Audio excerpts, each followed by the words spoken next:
Welcome to the Narrow Gate Ministry, an online ministry that aims to reach people for Christ through faithfully preaching and spreading the Word of God.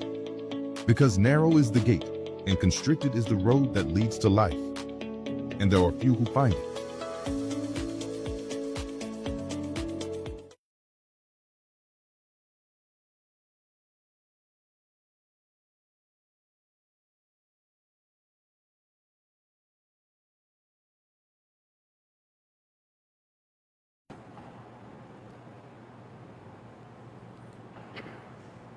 Magandang gabi po sa ating lahat. Welcome po muli sa ating The Narrow Gate Podcast Live dito sa Facebook. Pastor Ramil, magandang gabi po. Ng gabi, sa Derek. So, ngayon pong Martes ay mayroon naman po tayong bagong episode, Pastor. At ang atin pong bibigyan ng komento ay ang tungkol sa Roman Catholicism o yung Romano Katoliko, Pastor. May mga claim sila at ito talaga yung claim po, Pastor, ng Roman Catholicism na sila yung totoong church, Pastor. Sinasabi nila, kiniklaim nila na sila yung totoong church at sila lamang yung may hawak ng katotohanan, Pastor. Tama. Alam ko po na kayo ay handa at may nalalaman niyo po talaga yung tungkol dito sa background mismo po ng church history. Pero bago, Pastor, ang lahat ay gusto ko po na panoorin muna po natin yung mga video, yung isang video dito na ng isa sa defender po ng belief ng Roman Catholicism bago po tayo magbigay ng komento, Pastor. Ano nga ba ang mga 10 marka ng sulpot na sekta? Una, not founded by Christ. Alam naman natin na iisang iglesia lamang ang itinatag ng ating Panginoong Jesucristo. Ayon po sa sinabi ng ating Panginoong Jesucristo, "And I tell you that you are Peter, and on this rock I will build my church, and the gates of Hades will not overcome it." Kung mapapansin po natin, naka-singular form ang salitang church, na ibig sabihin, iisa lamang. At ang ating Panginoong Jesucristo mismo ang nagtatag ng iglesia na ito almost 2,000 years ago, according po sa mga scholars at based on history. At malinaw naman na sa bansang Israel, unang lumitaw ito. Ngunit bakit napakaraming mga sekta ang nagsusulputan ngayon? Na ayon po sa Center of the Study of the Global Christianity at Gordon Conwell Theological Seminary, ay mahigit 40,000 Christian denominations and organizations sa buong mundo. Now, alin po ba dito ang totoo? Meron po tayong 3 batayan. Una, sino ang founder nito? Kung hindi si Kristo, malamang isang tao. At kapag tao ang founder nito, magtaka ka na. Dahil ito ay nagpatotoo sa sinasabi ni Kristo, sapagkat may lilitaw na mga huwad na Kristo at mga huwad na propeta. Magpapakita sila ng mga kamanghamanghang himala, mga kababalaghan, upang iligaw, kung maaari, maging ang mga hinirang ng Diyos. Kaya hindi na... Sagutin natin. Ayan, So sabi niya, ang tunay na iglesia daw ay founded by Christ. Kaya yung hindi tunay na iglesia ay not founded by Christ. Yun ang kanyang argument. So, siyempre, sabi nga niya, kung hindi tunay na iglesia, hindi tinatag ni Kristo. Ang Roman Catholic, di umano, ang itinatag ni Kristo dahil nag-quote siya sa Matthew 16. Nasabi daw doon ay on this... sabi niya, "You are Peter, and on this rock, I will build my church." Yung daw church doon ay yung Roman Catholic Church. At ang nagsasalita naman daw doon, siyempre, oo nga naman, ay ang Panginoon Jesucristo. At ang sinasabihan, di umano, ay si Pedro. Kaya si Pedro nga ang unang papa. O kaya si Pedro ang unang papa dahil itinatag ng Panginoon Jesucristo ang iglesia sa pamamagitan ng unang papa at yun ay si Pedro. Ngayon, tingnan natin, sa history ng Christianity, sige po. hindi po naman in favor o pabor ang Roman Catholic o Roman government sa Christianity. Kaya hindi pwedeng itinatag ng mga Romano ang iglesia noong panahon mismo na sinabi ng Panginoong Jesucristo na sa batong ito kay Pedro na siya di umanong papa ng Romano Katoliko ang iglesia. Hindi pwedeng mayroong kaugnayan ang Romano Katoliko sa pagtatatag ng iglesia. Oo nga, no? Totoo po na ang nagtatag ng iglesia ay ang Panginoong Jesucristo. Pero hindi po sangkot ang Romano Katoliko o Romano na bansa, no? Dahil bakit po? Sa kasaysayan ay sa buong 280 years ng history ng Christianity ay ito pong Kristyanismo ay banned ng Roman Empire. Yun. At mula po sa kay Nero na siyang sistematiko na ng mga AD 60, late 60s, ay nag-umpisa na po ang sistematiko na pag-uusig sa mga Kristiyano. So, mula po noong panahon na yan, panahon pa nila Diocletian, hanggang sa 280 years, no, AD, pagkamatay ng Panginoon Kristo, ang lahat ng mga emperador ng Roma ay lumalaban sa Kristyanismo. Kaya hindi po pwedeng kasamang tagapagtatag ang bansang Roma at mag-iitong Roman Catholic Church ang Kristyanismo. Opo. Dahil ang Romanong Imperyo nga po ay kalaban mismo ng mga Kristiyano at sinusunog pa nga ng buhay, no, ang mga Kristiyano. Paanong magiging tagapagtatag ang bansang Roma ng Iglesia ng Panginoon Kristo ay kalaban nga ang Romanong bansa, no, ang bansang Roma ng Kristyanismo. At nagkaroon lang po ng toleration o yung pagpapahintulot na mag-exercise ng kanilang pananampalataya ang mga Kristiyano noong managinip di umano ang isang emperador sa pangalan na may pangalang Constantino o Constantine, no, sa Ingles. At nang managinip siya, after naman paginipan niya, na yung symbol ng Kristyanismo di umano na krus ang siyang dahilan kung bakit nananalo ang kanyang mga kawal o sundalo sa digmaan, ay tinuklas niya kung sino ang gumagamit ng simbolong ito at ang kanya pong napag-alaman ay mga Kristiyano.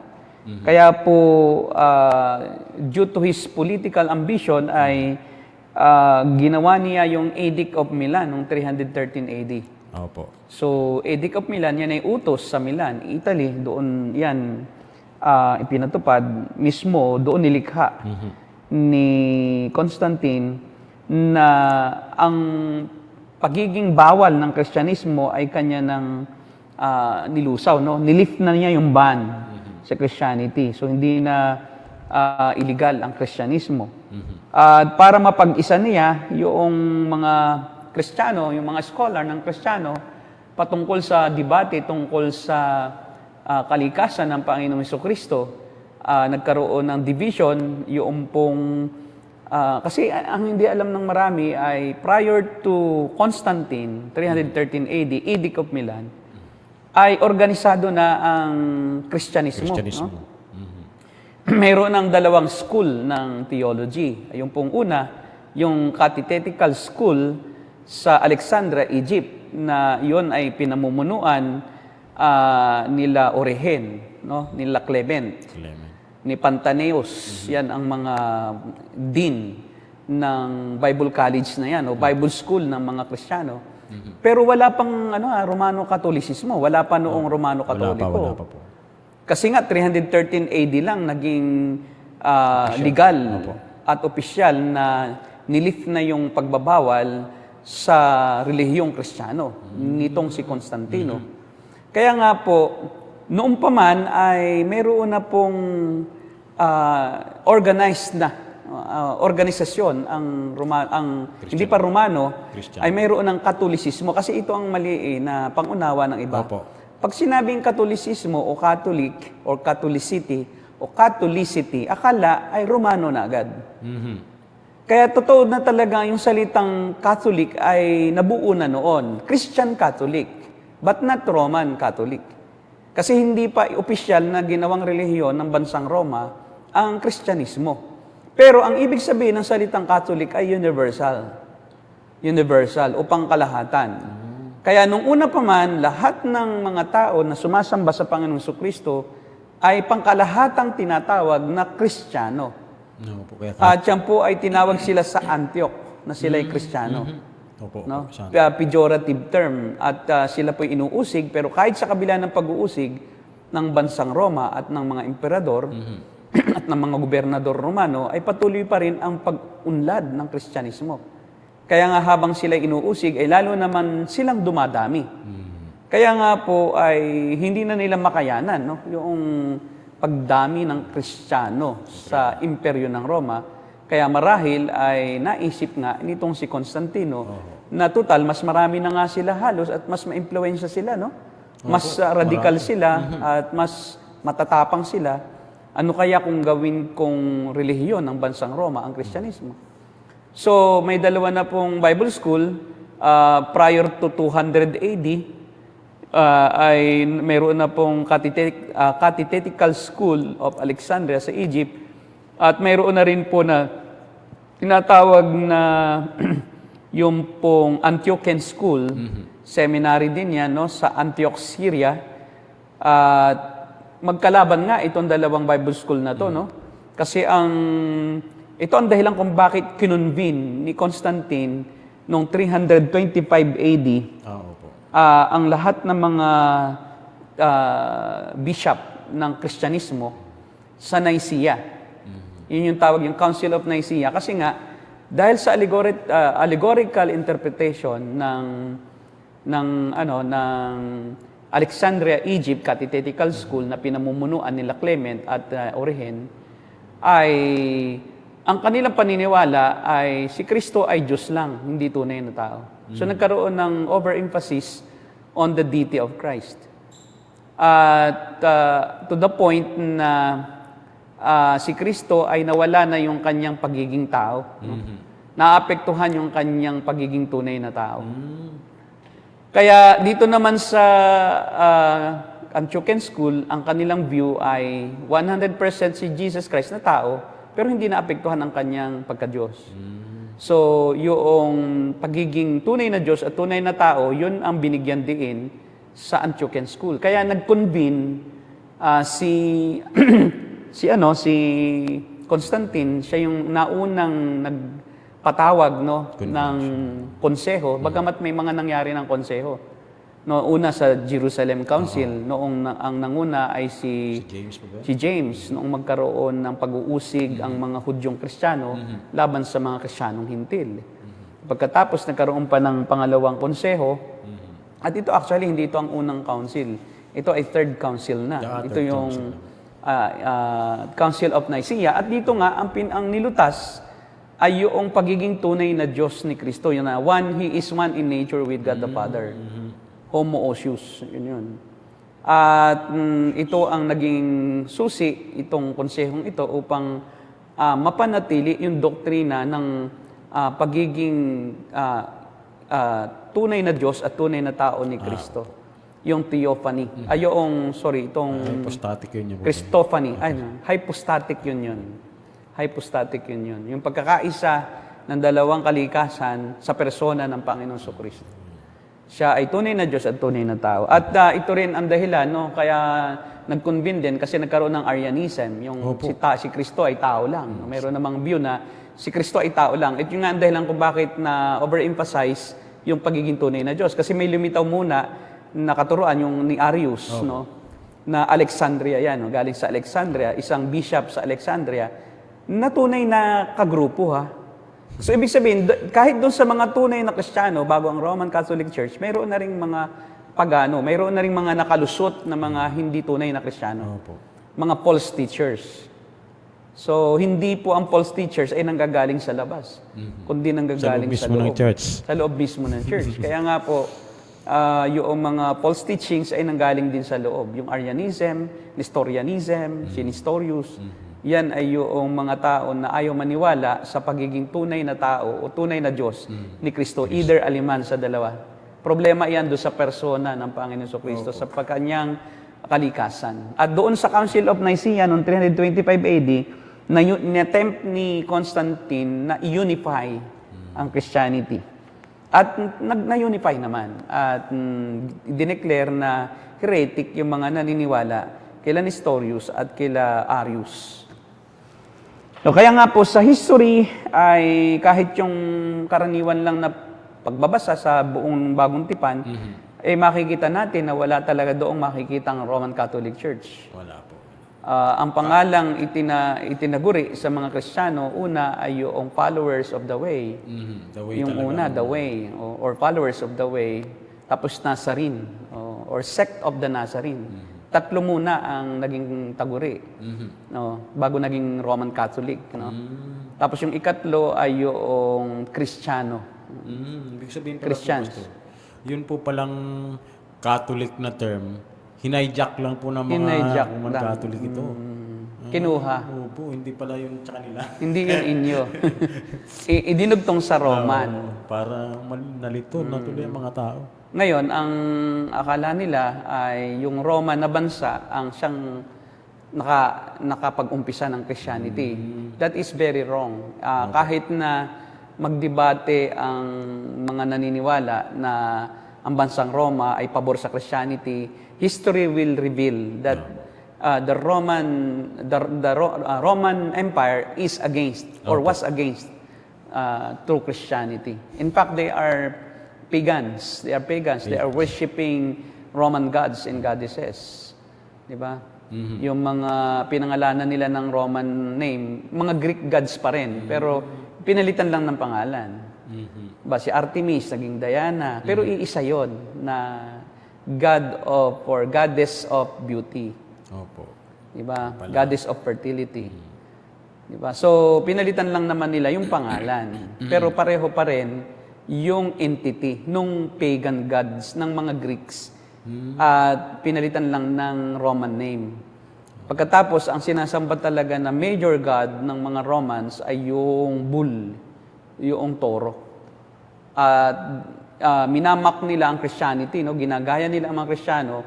Kung ang mga Kristiyano ay nag-celebrate ng Lord's Supper, na they partake of the blood and the bread representing the represented by wine and bread, no, yung blood and flesh.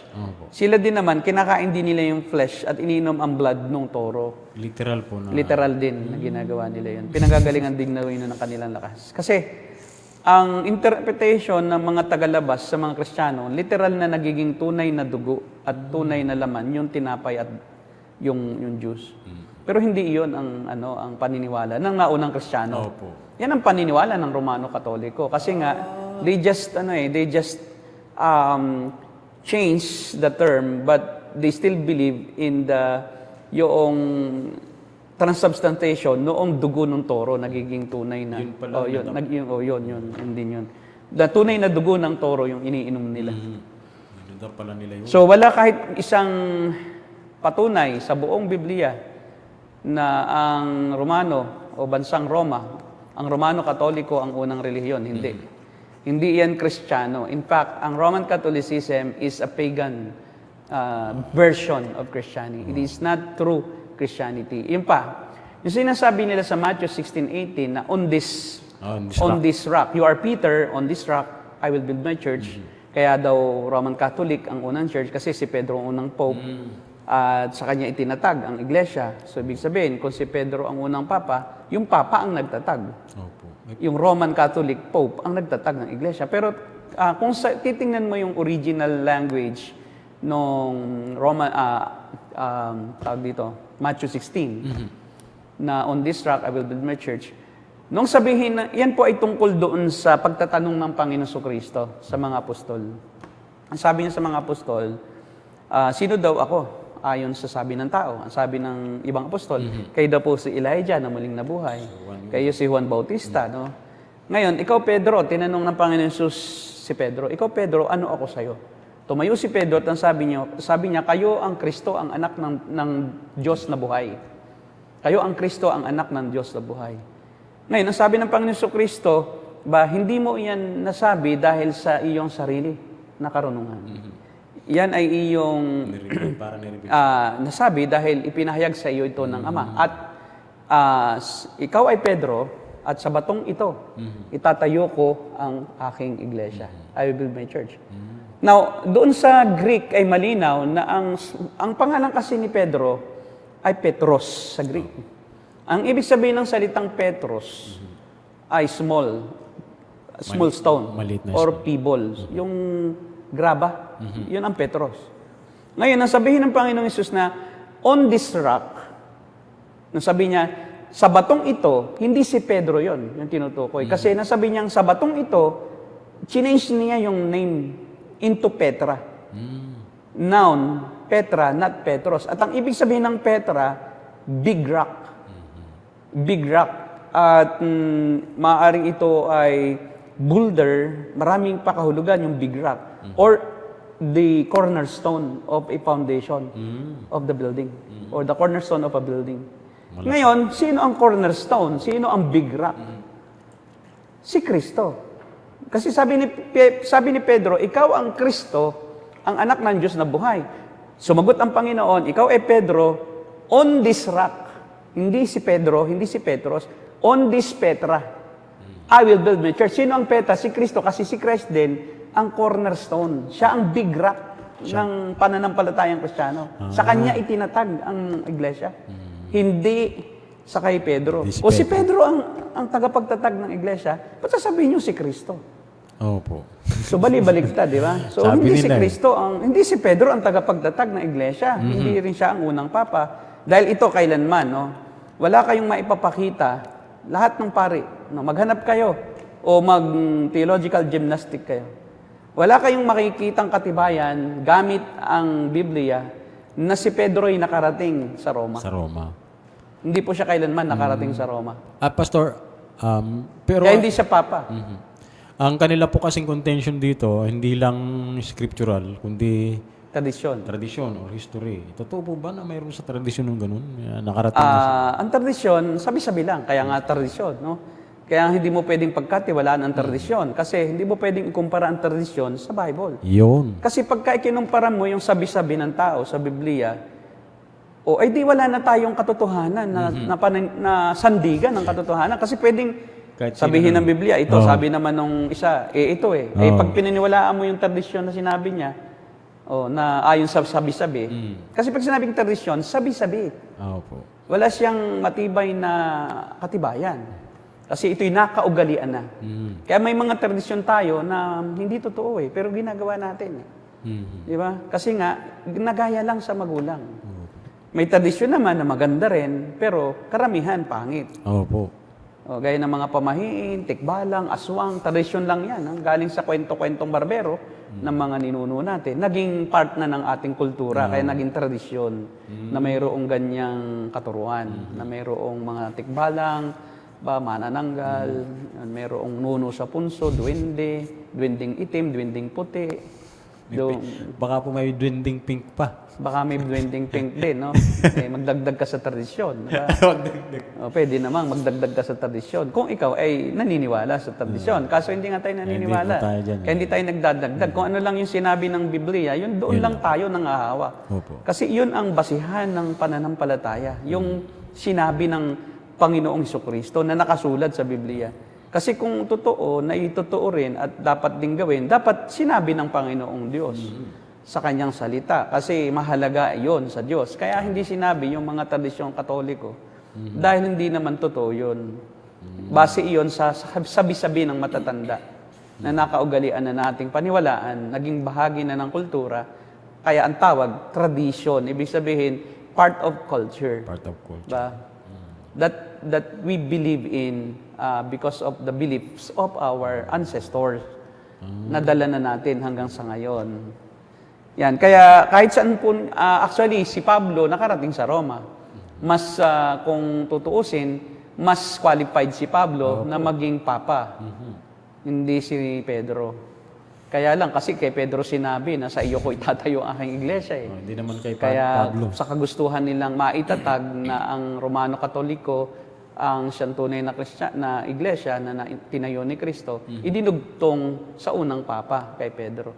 Pero nagkamali dahil hindi naman si Pedro yung nagtatag. Nagkamali lang yata po ng pag-ugnay. Baka nagkamali nga ang tradisyon. Tradisyon kasi na yun. nagkamali. Interpretasyon lang nila yon na hindi naman sinasang-ayunan ng Biblia. Opo. Kasi kahit kailanman hindi si Pablo sa kanyang huling bahagi ng kanyang sulat sa Roma, binati niya lahat ng kanyang kamanggagawa. Iniisip Pedro, hindi man lang niya nasabi, nabanggit. Kung talagang si Pedro naroon, dapat man lamang na nasabi man lamang, kawalang galang naman kay Pedro na isang kapwa-apostol at isang kinikilalang haligi ng iglesia, ang kanyang hindi binanggit at nabatiin. Oo, naroon lahat sa Romans chapter 16. Binati niya lahat ng kanyang mga kasama doon.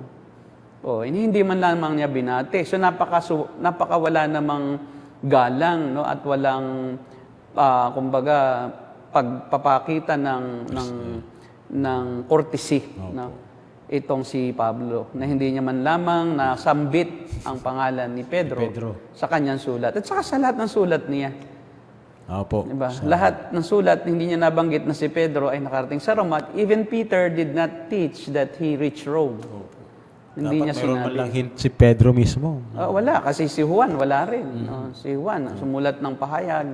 Una, ikalawa at tatlong Juan, di rin nabanggit. Si Santiago, na kapatid ng Panginoong Jesucristo sa laman, na pangalawa sa panganay ni Maria Jose, hindi rin nabanggit na si Pedro ay papa at nakarating sa Roma. So, blank, or it's just born out of their own imagination.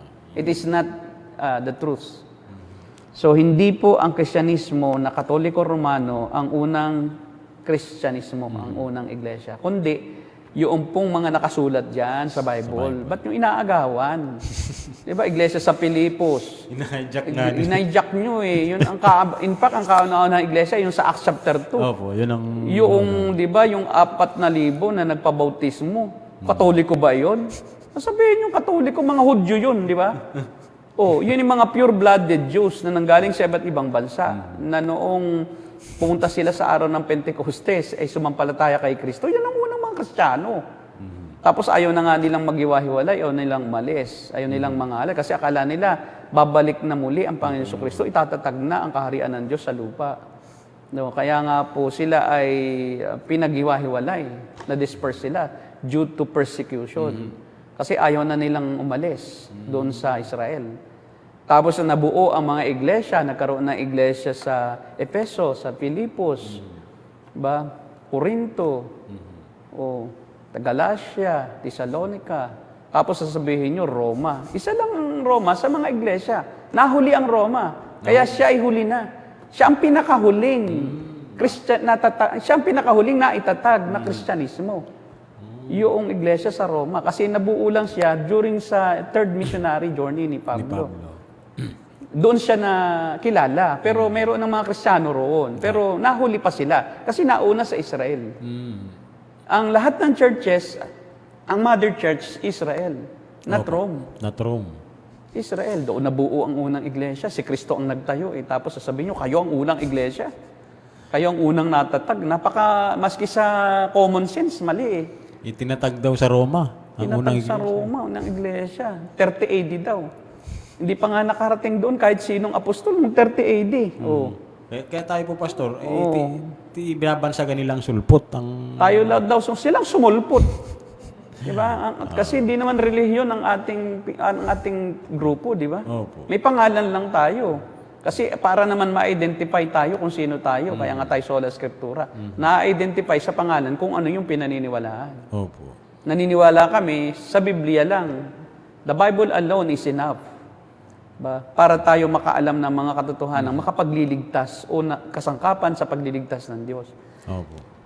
Kaya walang katotohanan na ang iglesia na Roman Catholic Church ay itinatag ng mga apostol at ng Panginoon Jesucristo. Yan po ay, on the contrary, hindi po totoo. Kahit isang verse sa buong Bible ay walang hint na ang Romano Katolisismo ang nagtatag ay ang Panginoon Jesucristo. At siya ang unang iglesia. Ang totoo po is si Kristo po nagtatag, ano po?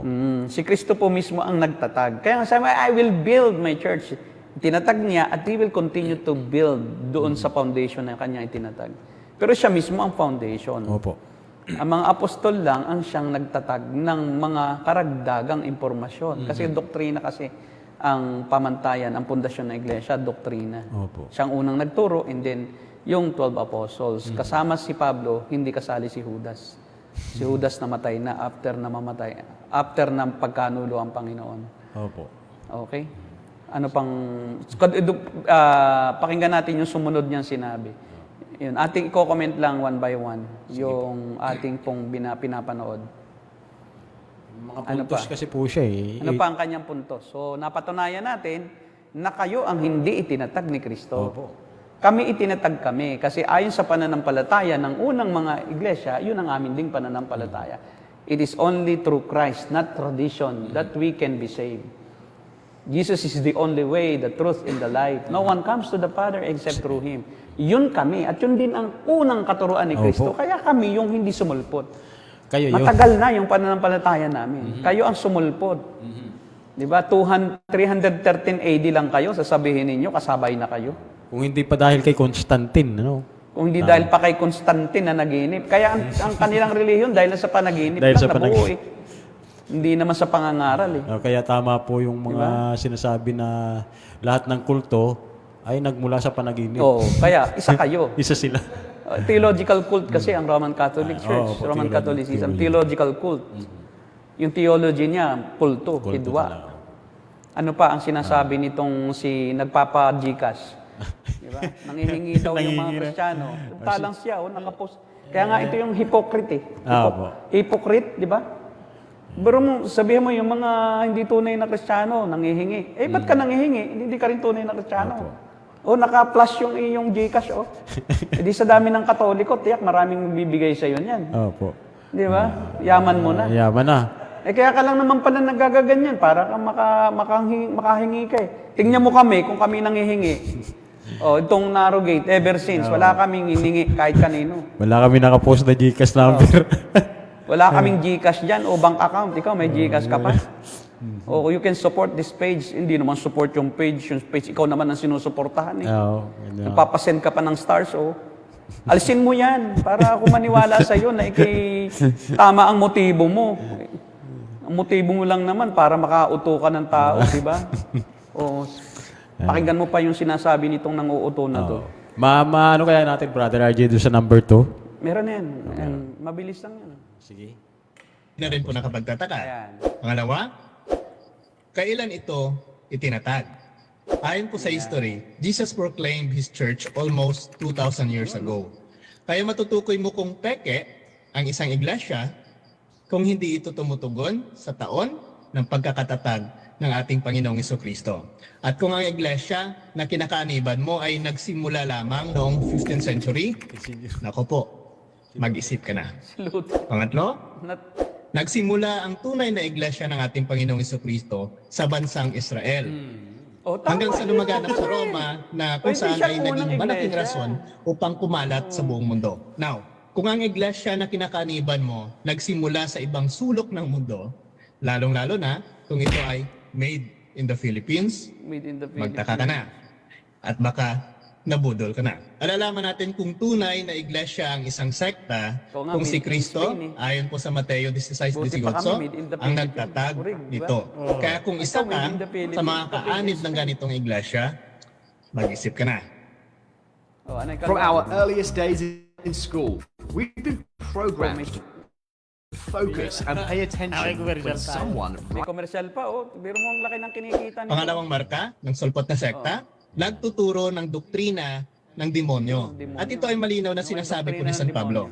Maliwanag ang sinasabi ng Espiritu na sa mga huling araw ay tatalikuran ng ilan ang pananampalataya. Susunod sila sa mga mapaninlang na espiritu at sa mga katuruan ng mga demonyo. Ang mga katuruan ito ay pinalalaganap ng mga taong sinungaling at may mga manhid na budhi. Ipinagbabawal nila ang pag-asawa at ang ilang uri ng pagkain, Yan, dito lang. mga pagkaing nilikha ng Diyos. Comment natin yung pag-aasawa. Ay, sino ba ang nagbabawal ng pag-aasawa? Sila rin. Hindi ba kayo? Pinagbabawal niyo pa sa mga pari ang pag-aasawa, no? Holy order, kailangan walang asawa. Pero ang totoo, may kinakasama. Opo. Ang bawal sa inyo lang yung magpakuha ng lisensya. Di ba? Ayaw ninyo ng gusto ninyo sulpot lang asawa nyo. Yung hindi tunay na asawa. No? Kasi bawal lang sa papel ang pag-aasawa sa pari. Pero maraming pari ang may asawa. Di ba? Huwag kayong magmaang-maangan. Alam namin, marami na kaming nalaman, may ebidensya pa. Kaya sino ang sabi mo? Sabi niya, ang turo daw ng demonyo, yung nagtuturo na bawal mag-asawa, di kayo yun. Di ba? Kasi kami naman, hindi naman kasi, hindi naman kami nagbabawal sa pag-aasawa sa aming grupo Opo, hindi po. O, hindi rin kami nagbabawal sa pagkain. Lahat nga ng pagkain, kinakain namin Di ba? Basta kaya mong kainin. At saka hindi bawal sa iyo ng doktor. Di ba? Alangan naman, kainin mo kung bawal ng doktor, di pagpapakamatay yon.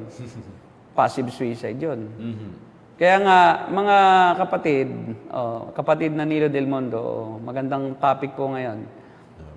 Sikat na relihiyon. Kaya dami sa atin tiyak na either sumampalataya sa ating sinasabi, magagalit sa ating sinasabi.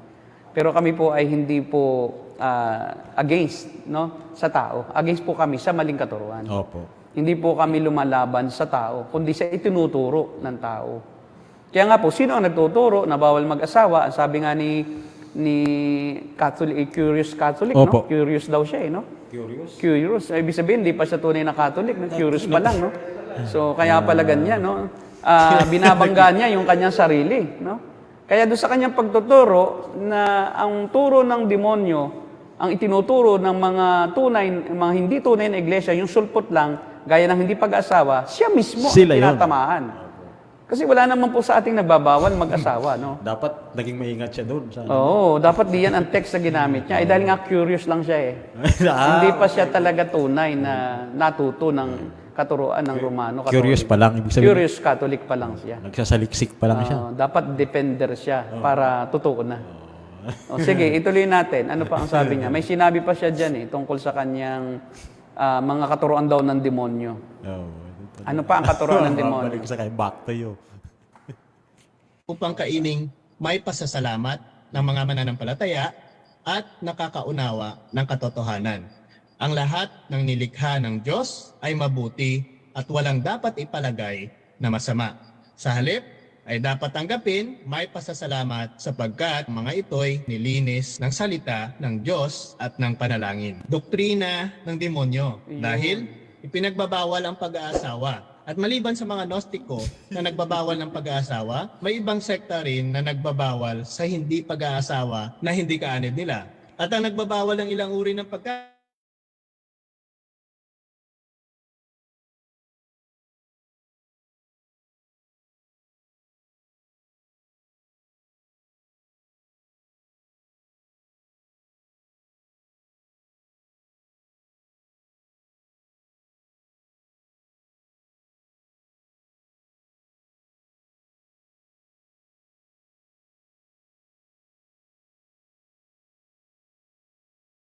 pangangailangan sa aking tahanan. Subukin ninyo ako sa bagay na ito kung hindi ko buksan ang mga bintana ng langit at ibuhos sa inyo ang masaganang pagpapala. Subukin mo ang Panginoon sa iyong pagbibigay ng 10% ng kinita mo at malalaman mo ang kanyang ganti. Nakakatakot, di ba? Ngunit ito ba ay utos sa ating mga Kristiyano? Isang malaking hindi. Dahil ito ay utos lamang sa mga Hudyo na ginagamit nila upang ang kanilang mga modos ay kanilang maipilit sa iyo. Kaya yumayaman palalo ang mga founder nila na hindi si Kristo. Anong utos sa ating mga Kristiyano? Tingnan natin. Magbigay. Yan. Okay, yung sa nagre-require ng tithing. Okay. So, hindi naman po kami gano'n. Nagre-require ng tithing, so hindi kami yon. Ngayon, doon sa mga iglesia nagre-require ng tithing, hindi naman dogmatic yung iba sa pagre-require ng tithing. Hindi po. Ang ginagawa lang ng iba ay ito yung nakaugalian na nilang paraan ng pagbibigay na ayon sa kanilang ipinapasya, kanilang puso. At kadalasan pa nga, hindi naman tithing lang naman ang ibinibigay ng iba, kundi sobra pa. Kasi hindi naman nagko-compute ang tunay na Kristiyano. Ngayon yung tithing, totoo na hindi naman talaga dapat na compulsory ituro. Dahil ang tithing ay ito'y Old Testament na kautusan. Dahil ito'y para sa mga Levita. Yung mga Levites na walang pagkain dahil hindi sila pwedeng magtanim, hindi sila pwedeng magtrabaho dahil sila ay walang kaparte doon sa mana na lupain. Kaya nga, ang ikapo nung 11 tribo, yun ay pagkain ng mga Levita. At ang talagang ikapo noon ay pagkain. Ngayon, sa tradisyon, kaugalian, at saka hindi ako naniniwala na hindi itinuturo ng Romano Katoliko ang pag-iikapo. Lamang, hindi binibigyan din. Pero naniniwala ako na itinuturo din ng Romano Katoliko yung pagbibigay ng ikapo. Hindi nga lang compulsory. Bakit? Ay sa dami na ng Katoliko, kahit di mo na ituro ang ikapo, may magbigay lang dyan ng kahit tig ₱5 eh. So, bilyonaryo na naman lahat ng mga leader ng Romano Katoliko. Kaya kahit na hindi na nila yan ituro ng yung sapilitang pag-ikapo, buhay na. Magdodonasyon pa nga yan, lupa. May donasyon pa, opo. Oo, at saka yun namang mga yan sila naman yung mga umuukupa ng mga lupa ng may lupa na hindi naman nagtatax. Di ba? Tapos Tax exempted tax sila. exempted kasi hindi daw sila dapat na pailalim sa gobyerno dahil sila ay sa Diyos. I will leave that to other session na yung pagtalakay sa mga katiwalian ng Romano Katolisismo. Pero itong pag-iikapo, hindi ako naniniwala na hindi niyo ay tinuro yan. Itinuturo yan. Well, in fact, nung panahon na si Martin Luther nga ay umalis sa Romano Katolisismo at nag-post ng 95 Theses sa Wittenberg Church sa Germany, isa iyan dun sa sapilitang pagbibigay. Yung tinatawag na penance. Mas matindi ang penance kaysa ikapo. Bukod sa ikapo, ay nagre-require sila na mag-donate ng extra pa ang mga Katoliko para pagka nag-donate sila para sa pagre-repair noong Sistine Chapel sa Rome ay isang kaluluwa ng kamag-anak nila ang aakyat papunta sa langit. Pero hindi alam kung kailan. Aakyat lang. Aakyat lang. May doktrina na baka makaakyat ang kaluluwa sa langit pagka may nag-donate o nagbigay ng penance. Hindi pa pala po sigurado. Hindi pa sigurado. So hindi lang po, mas matindi ang turo nyo na hindi lang ikapo. Ang ikapo kasi is, yun ay pagbibigay mo ng kusang loob na ikasampung bahagi. Ay kayo, talagang nag-require kayo na kayo'y magdonasyon ng inyong mga kaluluwa ng panakot Pag hindi kayo nagbigay, yung mga kaluluwa ng inyong mahal sa buhay, hindi makakalaya sa purgatorio. May panakot pa. Habang panahong pupurgahin. Doon lilinisin na doon sa maligamgam na apoy. Opo. Apoy pa rin, no? Maligam. Ano lang yun, Hindi ba? yung boiling water lang, hindi pa impyerno So, ibig sabihin, Pastor, hindi maubos yung bulate nun. Kasi pinupurga Oo. Kaya nga, eternal purgation. Opo. Purgatory. A place of purging. Yan ang ibig sabihin ng purgatory. Territoryo, lugar. Purging, paglilinis. Lugar ng paglilinis. Purgam, pag-alis ng bulate. Ganun yun Pagka nagpupurga tayo, ibig sabihin, naalis mo ang bulate. O nililinis mo ang iyong katawan sa mga parasites. So, mas masahol pa nga ang katuruan ng Romano Katoliko dahil kinokonek ninyo yung pagbibigay sa kaligtasan. Ang pag-iikapo, kinokonek lang nila ng ibang charismatic na born again sa blessing na financial. Pero hindi man nila kinokonek sa salvation. Salvation, hindi po. Ay, biro mo kayo, yung penance nyo, yung pagkukulasyon, yung inyong pagbibigay ng inyong donasyon, yun ay merong eternal consequence o eternal effect. So, napakamaling doktrina. Grabe. Biruhin mo. Purgatorio na aalis. Kasi halimbawa, pag nagpadasal ka, babayad ka, di ba? Opo. Balita ko sa Quiapo ay ang isang pangalan, pag binanggit sa mismong misa, 3,000. Talagang.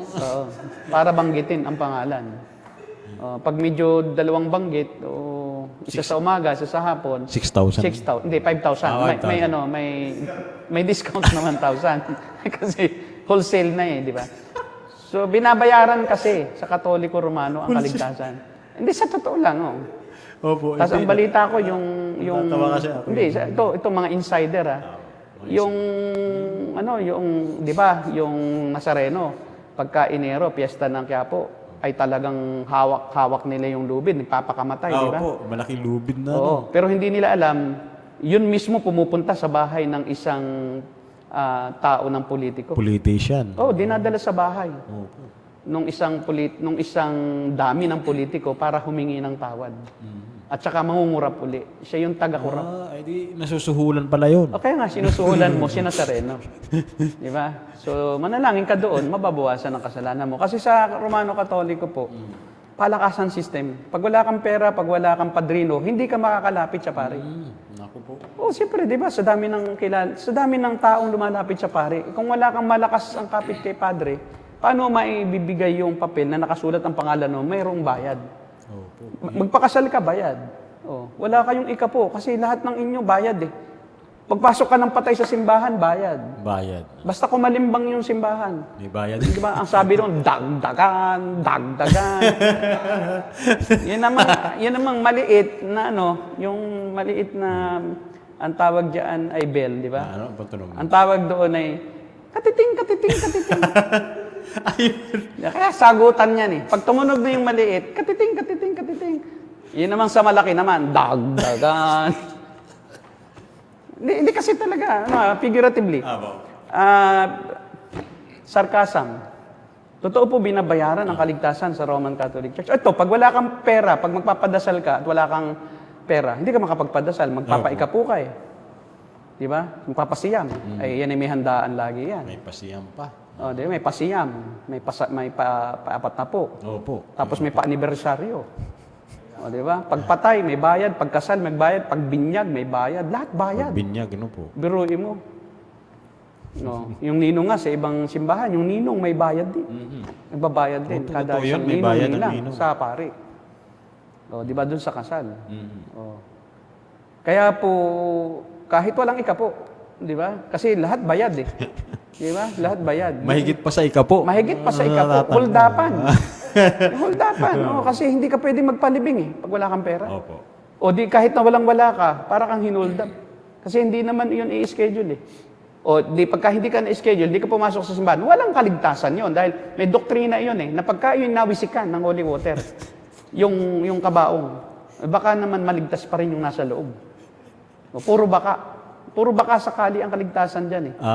O di ba? Naku, mahirap pala yun. Baka Hulugan. hindi. Hulugan ang kaligtasan. Kasi hindi mo tiyak kung makakabayad ka talaga eh, di ba? Installment pala. Installment, di ba? Tapos yung mga santo, binabayaran yan. Di ba? Negosyo yan, dyan sa Quiapo. Oo, sila rin naman ang nakikinabang dyan eh. Sila rin ang, mayroon din akong insider eh. Ang mga may-ari dyan, yung mga manong at manang din ng simbahan eh. O, di ba? Yung mga nagbebenta ng Maria, yung mga anting-anting. Opo, marami dyan. Merong pamparegla. O, yung pala, pampaagas yun. Pampaagas. Akala ko sa may sakit. Yung pala, bata. Biro mo, nasa tabi ng simbahan ng Quiapo, ba't di nyo winawalis yan? Di ba pari ka, dadaan ka dyan, makikita mo, pamparegla. Ano ibig sabihin ng pamparegla? Hinahayaan lang nila. O, pampatay ng bata sa sinapupunan. Hinahayaan nyo.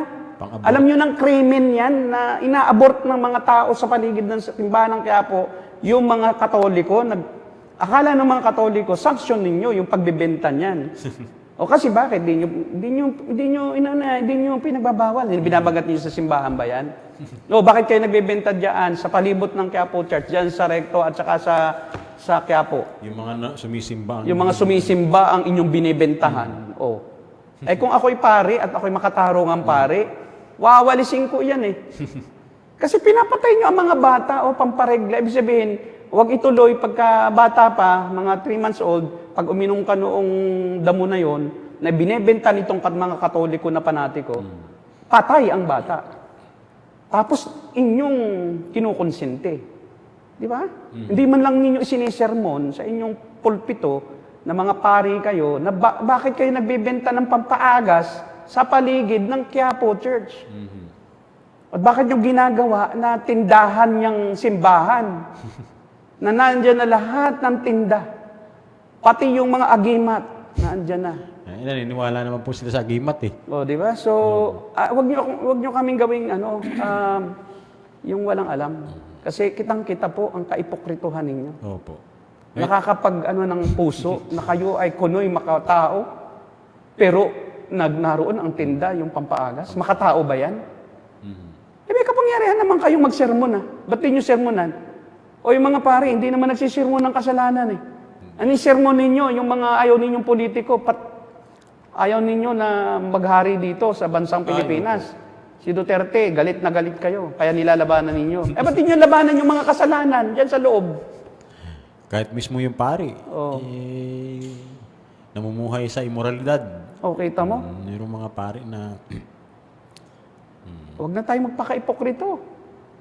Kaya kung kayo magsisermon ng panlaban sa mga ibang grupo, linisin muna ninyo ang ranggo ninyo.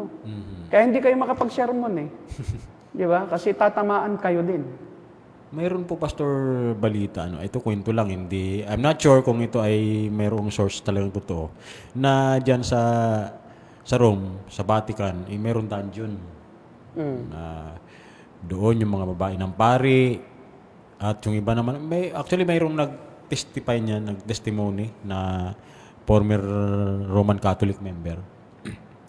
Mayroon ding mga bungo doon. So, ito ay kwento lang at walang katotohanan. Pero kung yun may totoo, malaking pananagutan po nila, Pastor, sa Panginoon. Tama, sa totoo lang. Ay, ito na lang, si Jose Rizal, kaya nila pinapatay O bakit? Pinipilit nilang ibahin ang issue. Bakit si Rizal ipinapatay? Oo, dahil ang bansang Pilipinas ay larawan ni Maria Clara. Na si Maria Clara ay anak ni Padre Damaso. Ni-rape ni Padre Damaso yung nanay ni Maria Clara, kaya nagkaroon ng isang Maria Clara. Iyon ang dahilan sa kwento kung bakit may Maria Clara. At si Maria Clara, ang simbolo ng panggagahasa, yung pagmamaltrato, noong kasakiman, noong kabuktutan ng mga paring praile. Praile. Na ang mga Pilipino ay tinatawag na Indio, mga walang silbi, mga patay gutom, at pinagtatrabaho polo, walang sweldo. Pag nagtrabaho ka sa kanila, sa mga pari, hindi ka suswelduhan, iyo pa ang pagkain. Dahil i-obligasyon mo sa Diyos. Pagka ang isang pari nangorsunada ng isang lupa, dahil siya din ang mayor siya rin ang gobernador Silio, siya din ang kura paroko. Dual ang role ng pari noong panahon ng Kastila. Paano ka tututol? Ay siya rin ang mayor, siya rin ang magsisermon. Pagkatapos, sinabihan yung Pilipino ng kanyang lupa kasi katapat ng simbahan, ay sinabi ng Diyos, yung iyong lupa ay gagamitin ng Diyos para sa kanyang gawain. Pero kanya na. Pero kanya yon, itatayo. Kaya kita mo, lahat ng simbahang Katoliko, ang katabi, munisipyo. Yan ang simbolo ng kapangyarihan ng relihiyon. Dati po. Na halos ang mga Pilipino ay ginisa sa sariling mantika. Yung lupa na kanilang sinasaka, aagawin. Kaya si Rizal, yung kanyang mga kamag-anak, pinaalis sa Kalamba, pinapuntang Mindoro Pinag-initan dahil gustong angkinin ng isang pari yung sakahan nila Rizal. Galit na galit si Rizal. Kaya yung nanay ni Rizal, si Teodora Alonso, pinaglakad mula Kalamba hanggang dito sa Maynila. Dahil para sila umalis, para manghina ang kanilang kapit doon sa lupa nila, pinagbibintangan ng mga hindi totoong bintang. Na di umano, nilalason daw ni Doña Teodora Alonso yung kanyang biyanan. Dahil connected sa mga pari, itong naninira sa kanya, nahipag niya. Kinakasabwat para makuha yung kasakahan. Yan po hindi kwentong barbero. Si Rizal mismo ang nagkukwento. Di ba? Yung kanyang no limit tangere ay hango doon sa salitang touch me not. Kasi tinatouch ng mga Katolikong praile ang Pilipinas. Pinagpapasasaan, kinukuha ang lupa, kinukuha ang sakahan, inaapi, hindi binibigyan ng oportunidad. Pinagsamantalahan. At mismong si Rizal ang nagkwento sa kanyang life and story of Rizal. Ako kasi teacher din ng life and story of Rizal. Na dyan sa UST, siya ay nilatigo, pinalo siya. Grabe pala pag maltrato nila. Tapos ang tawag sa kanya is Indio. Indio ba? Nakapag-aral siya. Siya nga ang tunay na Pilipino Tapos ang tawag naman niya, nilalabanan niya, mistisong bangus. Kasi ang magtatagod sa kanya ng Indio, yung mga mistisong, Espanyol. Opo. Kasi hindi ka pwedeng pumasok sa UST pag ikaw ay mahirap, pag ikaw ay hindi connected sa mga pari, pag ikaw ay hindi mistiso. Basta mayaman ka lang, pwede ka. Sila si Rizal, kahit paano, mayroong kay kaunti na kakayahan. Ngayon, kaya hindi siya dyan pinatapos Kaya siya, ayaw kasi ng mga Kastila, siya maging ganap na doktor dahil dudunong siya. Opo. Kaya siya umalis, tumakas siya. Lihim sa kanyang kuya, Ponciano. Siya pumunta ng Europa. Kasi gusto niyang maging ganap na doktor sa mata. Hindi siya pwedeng makapag-espesyalista dyan dahil pinipigilan siya ng mga pari. At siya pinag-iinitan, pamilya niya pinag-iinitan. Kaya nga, di ba, bulag na bulag ang mga Pilipino. Ayan na nga si Jose Rizal, ang ebidensya na nang-re-rape ang mga pare. Ikaw kwento ba yan ni Rizal doon sa kanya kung hindi totoo? Na si Mayra Clara ay anak ng isang pare, Padre Damaso. Ibig sabihin po pala At si Maria Clara ipinaampun lang sa kay Kapitan Tiago. Na ito naman si Kapitan Tiago ay walang anak. Di ba? O kaya itinuring niyang kanyang sarili, ay tapos siya ay maka-Espanyol. O di naglihim-lihim na lang siya, kunyari anak niya. Pero alam niyang anak, iyon ni Padre Damaso. Tamo, kaya mayroong sino si Sisa, kaya nabaliw. sisang... O si Crispin at Basilio sa Kristan, pinatay ng mga pare. Yun ang assumption doon sa kwento. Pero mayroong naka-encrypted na meaning na yung mga pari bading din. Maaring ito ay sila ay sexually maltreated, sexually abused, tapos di magsusumbong. Sabi doon ng iba, yung interpretation ng iba doon sa kwento ni Jose Rizal doon, kila Crispin at Basilio, inihulog sila sa kumbento. Nakapatay. Namatay. At kaya naghahanap ngayon si Sisa na baliw. Crispin, Basilio, sana kayo. Oh, ang sino may dahilan? Mga pare. Mga pare. May isa pa po pastor na kwento. At ito sa history na ang pinakaunang ng massacre ay pare. Oo. Kasi ginamit nila ang relihiyon sa pananakop Grabe. sa bansa. Pag ayaw sa kanilang maniwala, patay. Di ba? Kaya nilabanan sila ng mga Muslim eh. Opo. Hindi Di ba? sila nanalo. So hindi sila nanalo, lumipat silang Maynila. Oo. Kaya di ba, very proud ang mga Muslim ngayon. Kasi sabi nila, sa totoo lang, kami naman talaga nakipaglaban para sa ating bansa. O yun nga lang, Muslim sila. Diba? Kaya ayaw niyang pabago ang relihiyon. Kaya ayaw nilang pabautismo sa mga Katoliko. Di ba? Opo.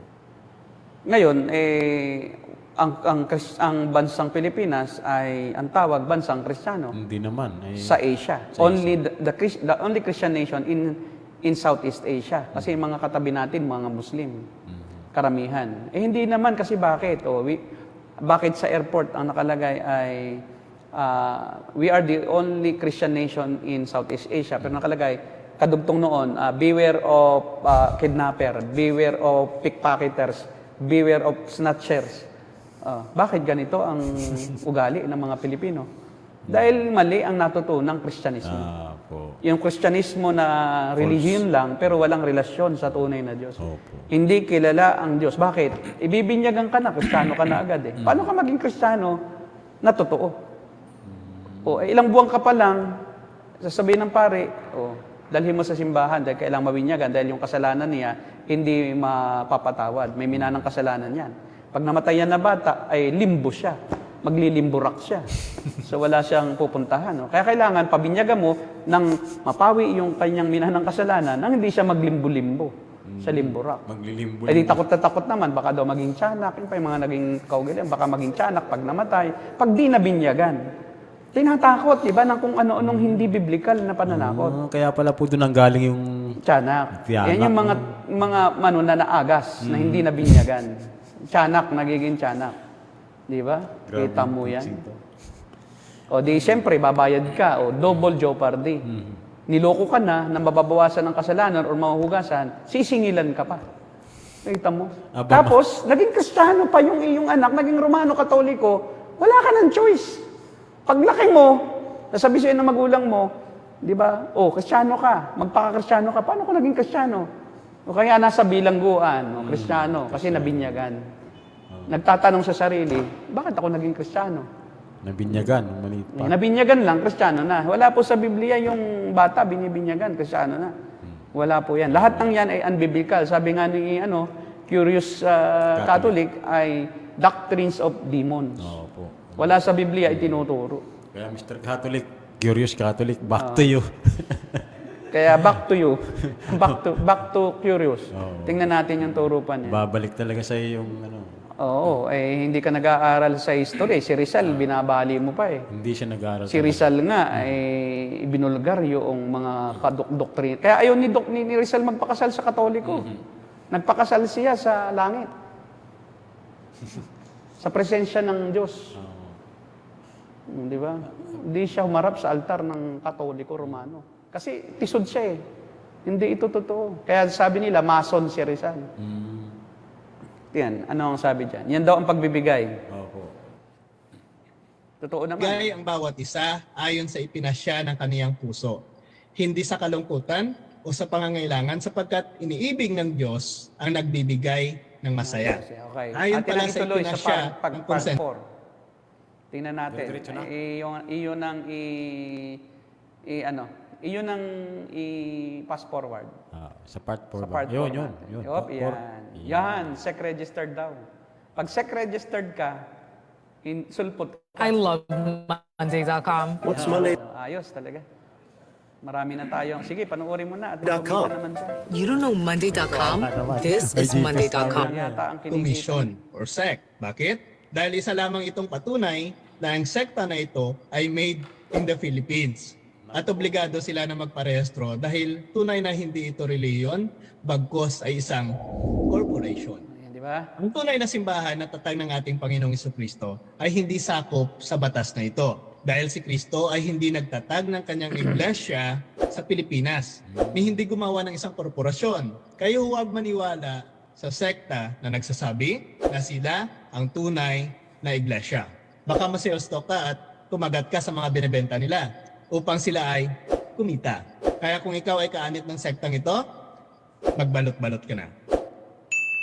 Panglimang marka ng sulpot na sekta. Isa sa mga palatandaan na peke ang isang sekta kapag nagtuturo ng sula, Okay, skulptura sige, doon o natin Biblia lamang. Ang I-repeat natin yung pag-secret. Hindi mo ba alam na ang mga Roman Catholic dioceses ay legal corporation soul?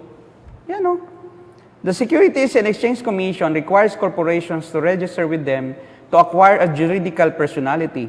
The dioceses of the Roman Catholic Church are legally corporation soul, which are a special type of corporation that allows clerics to manage church assets and properties. However, many dioceses are not registered with the SEC. Meron din pong mga dioceses na nagpaparegister sa SEC. Eh di yung pala, Romano Katoliko, di yung pala, sulpot din.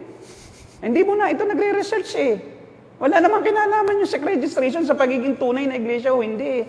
Kasi yung SEC registration, ito lang ay nagbibigay ng juridical property sa isang organisasyon. Kasi pagka hindi ka nagpag-register sa SEC, pag may pag-aari ka, hindi yun sa'yo. Opo. Pag hindi nakapangalan sa church, halimbawa may nag-donate ng lupa na Kristiyano sa isang church, o isa niya i-donate yun kung hindi nakapangalan ng iglesia sa SEC.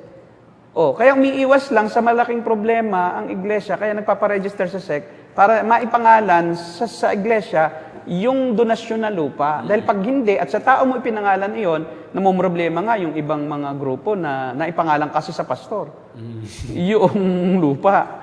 Ngayon, inangkena ng mga anak, hindi na doon sa church. Kaya nga, itong si Curious Catholic, hindi na nagre-research muna. Napakarami din po, actually, ang Roman Catholic Church is business yan. Marami yan ng mga business ventures. Marami. Kaya maraming dioceses ang nakaregistered sa SEC para mapamahala, makapag-desisyon yung kanilang mga pari sa mga temporary na mga ng kanilang kora paroko. Yung pag-aari ng kora paroko dapat nakapangalan doon sa organisasyon ng Roman Catholic Church sa isang certain na lugar, mga diocese. Talagang Kaya hindi po valid yung kanyang reasoning. Kinukontra Na na- pagka-SEC registered ay hindi totoong church. Kayo hindi rin totoo. Yung sarili mong church, na yung Roman Catholic na registered sa SEC, yung mga dioceses, hindi rin totoo. So kaya ikaw aawayin ka talaga ng mga parita mo. Huwag ka na magpakita. Sabihin sa'yo, turo ka ng turo sa online, hindi ka naman nag-aral kung ano ba talaga ang kondisyon ng ating reliyon. Tuloy tayo, masasamaan, mapupulaan, di ba? O sasabihin na naman, disclaimer, hindi naman namin yung representative, si Curious, nangihingi lang naman yan ng GCash. Baka naman nangihingi lang yan ng GCash. Ang maganda dito kay Curious Christian, o Curious Catholic, pag-aralan muna niya, yung sarili niya, hindi niya alam eh. yung mismong Roman. Kasi bago ka tumira ng iba, dapat pag-aralan mo yung sa'yo, baka yun ang natitira mo, yung bawal mag-asawa. Mismo ang tinitira mo na yung mga pare. Opo. Na nire-require nila yung Naku, magagalit. celibacy, Magagalit. pagbabawal sa pag-aasawa. Celibacy yan ang tawag. Opo. Magagalit sa kanya ang bati kanya. Oo. Magagalit kayo, babatuhin ka, kaya babatukan ka na. Batugan na. Kaya bato na. Hindi ka lang. Sige pa, ituloy natin. Ano pa daw ang tanda ng hindi tunay na iglesia bukod dyan sa, yan, Bible alone. Tingnan natin kung ano yung Bible alone. Walaan na natatanging otoridad para sa pananampalatayang Kristiyano. Sula Scriptura, we don't accept any other norms for faith except what we find written in canonical scripture. Na ibig sabihin, walang mga sektang ito kung walang Biblia. At pag walang Biblia, wala palang basihan ang pangalan ng kanilang iglesia. Paano ko po ito nasabi? Iglesia ni Cristo, hinanap ang pangalan sa sulat ni San Pablo sa mga taga-Roma. Baptist Church, hinanap sa mga gawa ng mga apostol. Born Again, hinanap sa Ebanghelyo ni San Juan. Members of Church of God International, hinanap sa sulat ni San Pablo sa mga taga-Korento. Kaya ang mga ito ay nagkakaisa sa pagsira ng simbahan na nag-compile ng Biblia na ginagamit nila. Of course, ang magiging tugon nila dito, hindi ba sapat ang Biblia na salita ng Diyos? Ang lahat ng kasulatan ay kinasihan ng Diyos at kapaki-pakinabang sa pagtuturo, sa pagsaway, sa pagtutuwid, at sa pagsasanay sa katwiran. Well, tama naman po ang nakasulat at yan naman talaga ang nararapat. Ngunit wala pong nakasulat yan na sula Scriptura o Bible alone. At yan ang nagpapatotoo sa sinasabi ng ating Panginoong Jesucristo. At maraming bulaang propeta ang lilitaw at ililigaw ang maraming tao. Kaya kung ang ating batayan ay Biblia lamang, marami pang itinuro ng ating Panginoon na hindi nakasulat. At kung pagbabatayan natin ang sinulat ni San Pablo, batay po sa kanilang paboritong version na King James Version, ito po ang nakasulat. Kaya nga mga kapatid, manindigan kayong matatag at panghawakan ang mga tradisyon na itinuro sa inyo, maging sa pamagitan ng salita o sa aming sulat. May tradisyon po na sinusunod ang tunay na simbahan simula sa mga apostol na namahala ng iglesyang itinayo ng ating Panginoong Jesucristo. Kung sa tradisyon po ang kanilang argumento na hindi makikita sa Biblia, ay malaking kakulangan na po iyan sa paghahanap ng katotohanan. Dahil tanging ang tunay na iglesia lamang ang nakakaalam ng tradisyon na iyan na ipinagpasa-pasa hanggang sa kasalukuyan. Kaya hindi po nakapagtataka na palagi itong argumento ng mga ibang pananampalataya. Dahil hindi naman talaga sila kabilang sa tunay na iglesia na nagpanatili ng tradisyon ng unang Kristiyano. Kaya ano nga sabi ni San Pablo? Ngayon, iniutos namin sa inyo mga kapatid, sa pangalan ng ating Panginoong Jesucristo, na iwasan ninyo ang sinumang kapatid na lumalakad sa katamaran at hindi naaayon sa tradisyon na tinanggap ninyo mula sa amin. Okay, pag-usapan natin. Ang sabi niya ay hindi lamang Biblia o it's not Scripture alone ang dapat na maging basihan ng pananampalataya. Tradition din. Well, tama naman na sila talaga ganoon, no? Na ang Roman Catholic ay hindi naman talaga Biblia lang. Well, in fact, mas mataas sa kanila ang Papa. Ikalawa ang tradisyon. Ikatlo lang ang Bible. Grabe. No, kasi nga, sa kanila, ang Papa, pag ang Papa ay nagsalita na ex cathedra o sa kanyang posisyon bilang Pope, yung hindi lang parang casual na pagsasalita, kundi siya ay nagturo. At yun ay nagturo siya bilang Papa ng isang doktrina, yun ay mas higit ang otoridad kaysa sa Bible. Kaya the Pope is their authority, final authority, not the Bible. The problem with that is, paano kung yung Pope ay sinasalungat ang Panginoong Jesucristo? Sino ngayon ang iyong paniniwalaan? Ang Papa ba o ang Panginoong Jesucristo? Well, sa Romano Katoliko, ang paniniwalaan nila ay ang Pope, hindi ang Panginoong Jesucristo. Sa ganong kondisyon ay tinatalikuran nila mismo ang Diyos na siyang nagturo ng katotohanan. Halimbawa, alin ang isa sa katuruan ng Papa na salungat sa katuruan ng Panginoong Jesucristo? Unang-una, yung apostolic succession. Na di umano, ayon sa mga Papa, ayon sa katuruan ng Romano Katoliko, ay yung pagiging apostol ay naiipasa ng apostol sa susunod na apostol. So yung kapangyarihan ni Pedro, ang kapamahalaan ni Pedro bilang pangunahing leader ng iglesia ay naipapasa sa susunod na ihirangi na kapalit niya. Ito ang katuruan mismo ng papacy, yung mismong office of the Pope. Ito ang problema. Kahit kailanman sa buong Biblia, hindi po nag-assume si Peter ng pagiging leader ng iglesia. Opo, hindi po. Wala rin siyang sinabi na siya ay mas makapangyarihan kaysa sa ibang apostol. At well, in fact, si Peter nga ay sinaway pa nga ni Pablo. Dahil si Peter ay nag-side sa mga Hudyo. Nung una, si Pedro, nung kasama ang mga Hintil, yung mga hindi Hudyo, siya'y nakikisama at nakikipasalamuha, nakikipag Lord Supper sa kanila. Oo nga po. Pero may dumating na mga Hudyo at siya ay tinuligsa na bakit ikaw na isang Hudyo, nakikisama ka sa mga hintil. Humiwalay siya ngayon sa mga hintil at siya'y nakisama na lang sa mga Hudyo. Kaya nga hindi si Pedro o Papa kasi nga hindi naman siya nakarating sa Roma. At hindi rin siya itinuring na Pope. Kasi kita mo, ang Pope ngayon, siyang pinakamataas at walang tututol. Bakit si Pedro kung siyang tunay na Papa rin? Bakit siya'y sinaway ni Pablo? Tingnan niyo basahin mo. Sa Ito. Sa ano yan sa Rome, sa Acts. gawa. Acts chapters, mas maganda sa Galatia, chapter 2, 11 to 14. Kasi dyan mismo yung pangyayari. Galatia chapter 2, verse 11 to 14. Okay, kung si Pedro, ang pinakamataas ang posisyon sa iglesia at naipasa niya yon sa mga papa, kaya ang papa ang final authority, pinakamataas, bakit hindi si Pedro nakipaglaban dito sa kanyang kapangyarihan kay Pablo? Kay Pablo. Di ba tingnan natin kung totoong si Pedro nga ba ay mataas at hindi pwede siyang sawatain? Ang Papa hindi pwede. Sabi po dito sa verse 11. Nagsasalita dyan si Pablo, by the Opo. way. Subalit nang dumating si Pedro sa Antioquia, harap-harapan ko siyang sinaway sapagkat maling-mali ang kanyang ginagawa. Dahil bago dumating ang ilang sugo ni Santiago, siya nakikisalo sa mga hintil. Subalit nang dumating na ang mga iyon, lumayo na siya at hindi na nakisalo sa mga hintil dahil sa takot niya sa mga pangkat na nagnanais na tuliin din ang mga hintil. Pero mo yan, di ba? Talagang Itong si Pedro, nakisama muna sa mga hintil. Pero nung dumating si Santiago kasi pastor yan sa Jerusalem, mga Hudyo, ang pinagpapastoran. So, anong nangyari? Natakot si Pedro sa mga kasama ni Santiago.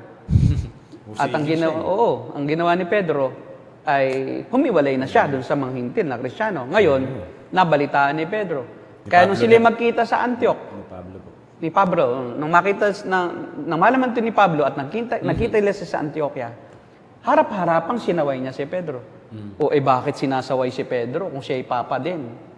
Ang Papa ba ngayon ay kayang sawayin? Hindi. Pag nagsalita ang Papa, walang pwede diyang halos inyong ang halikan ang kamay.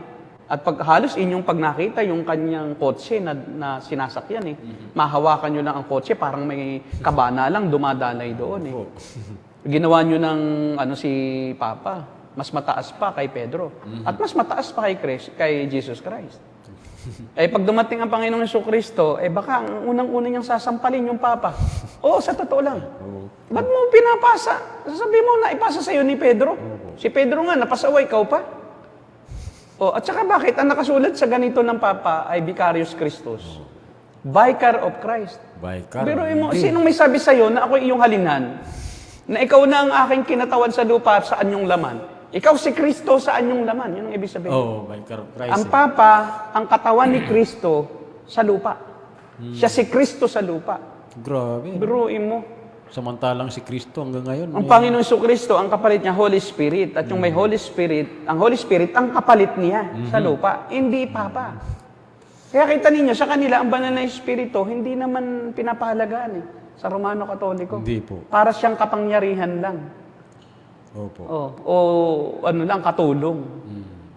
Hindi siya persona ang turing. So, yun na, mali na. Kaya nga po, sa totoo lang, kung ang Biblia ang uhusga, ay wala pong uubra ng mga papa. At mawawala ang mga papas kung susunod sila sa Biblia. Kaya nga, hindi nyo pwedeng sundin ang Biblia. Bakit? Wala kayo sa Biblia Opo, kaya paano kayo susunod kung nasa Biblia na hindi kayo pwede? Siyempre, hindi nyo susundin. Kaya nga, kalaban ninyo ang Biblia. Mas mataas pa nga ang tradisyon kaysa Biblia. Di ba? Kita mo. mas makapangyarihan. Tapos ngayon, ang Biblia ayaw niyong tanggapin na ito lang ang tanging sandigan ng pananampalataya at mga gawa na kinikilala ng Diyos. Kaya kita mo ang mangyayari sa mga Katoliko, nag-aakala nilang, ako nga, may nakausap na pari hindi nga niya tiyak na siya pupunta sa langit Opo. Nung aking tanungin pa kung bakit di niya tiyak, ako naman na hindi pa banal. Okay, tamo, umaamin di ba? Sabi ko, paano po na yan? Paano na kayo ang kaligtasan? Ako na may papanalangin ng mga maiiwan ko. Okay, tamo. paano kung yung isang tao pala, abay palakasan pala ito. Oo. Paano kung paramihan? Paano kung walang kamag-anak yung namatay? Di ba?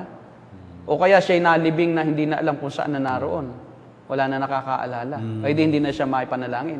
Hindi na rin siya maligtas. Hindi Ito pala, maligtas. palakasan system pala, kaligtasan. Opo. Marami pong pari, pastor, na hindi naniniwala sa ano. Hindi, walang eternal security ang mga pari, sa totoo lang. Kaya kita mo, paano maaakay ng isang bulag ang kapwa bulag? Di ba, paano makakapagturo ang hindi niya alam kung saan ang langit, ang daan? Totoo po. Di ba? Kaya ang sabi ng Panginoon Kristo, kayong mga hipokrito, kayong mga pariseo, mapagpaimbabaw. Tuturo kayo ng kung paano maging banal sa harapan ng Diyos. Pero hindi rin nyo alam kung ano ang inyong ginagawa. Kayo mismo yung nagkakasala. At inaari ninyong kautusan ng Diyos ang kautusan ng tao. Dinadagdagan ninyo ng tradisyon ninyo. Laban na noon pang Panginoong Jesus sa tradisyon, kaya hindi niyo pwedeng kampihan ang Bible Kasi ang mismo ng Panginoon Kristo kalaban nyo. Kasi ang Panginoon Kristo laban sa tradisyon. Yung mga tradisyon ng mga Pariseo. In fact, kayo ang mga modern day Pharisees.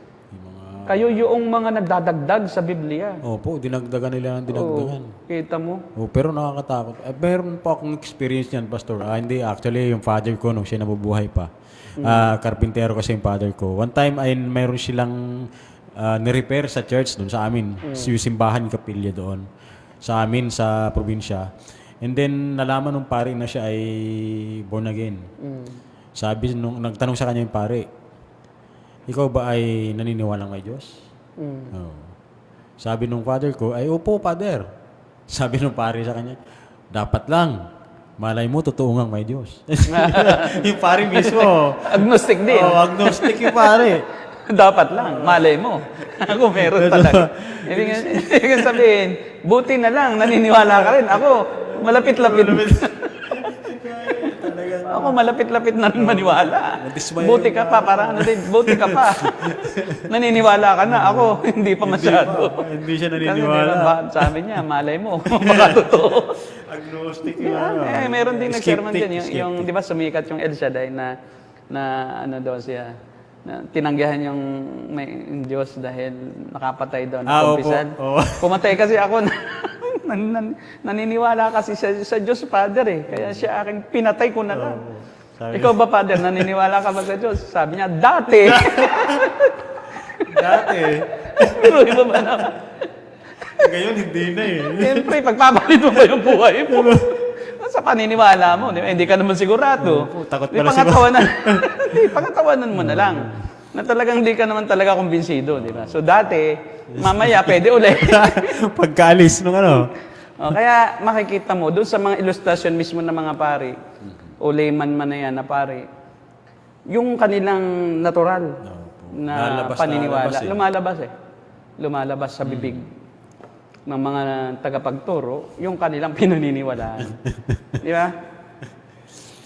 Sige, ano pa yung sabi ni Curious? Naku-curious na ako talaga rito Di ba? Makaka-curious itong si Curious Catholic. Dapat pala po, pastor, ang title naman natin, Curious Ano naman? Curious Reform. Yung Curious Catholic. Curious Reform. Parang hindi bagay yung Curious Reform. Kasi pag reform ka, hindi na curious Kaya pag sinabing reform ka, na-convert ka na. Hindi ka na curious. Ito kasi curious pa rin Hindi pa ito tunay na Catholic. Mali pala yung akin. Di ba? Kaya curious pa lang siya. Siya Mali yung kanyang adjective na ginamit, di ba? Mali. Pakibasa, paki-click yung... Ito ang patunay na hindi Biblia ang iniwan ng ating Panginoon. Bagkos ay Kristiyanong simbahan na Catholic Church. Kaya kung wala ka talaga sa tunay na simbahan, Wala pa nga lumalabas akong na Catholic Church nang patuloy ka mamatay pa rin ang Panginoon, lumalakad di ba? sa katamaran na hindi naayon sa tradisyon na iniwan ng ating mga apostol. At kung ikaw, Ibigay na sana ako ikaanib sa pa ng GCash ganitong sekta, Mali-mali pa ang magbalot-balot kwento ka na. Ano pa ang Spike ikaani? needs to launch his bold new delivery Kumikita business siya. online without costs Biruin mo, going meron na sky siyang high. ganyan. Marami ng bilyan. Opo. Ganyan. Ang-anim na marka ng sulpot na sekta ay ang pagtuturo o doktrina na faith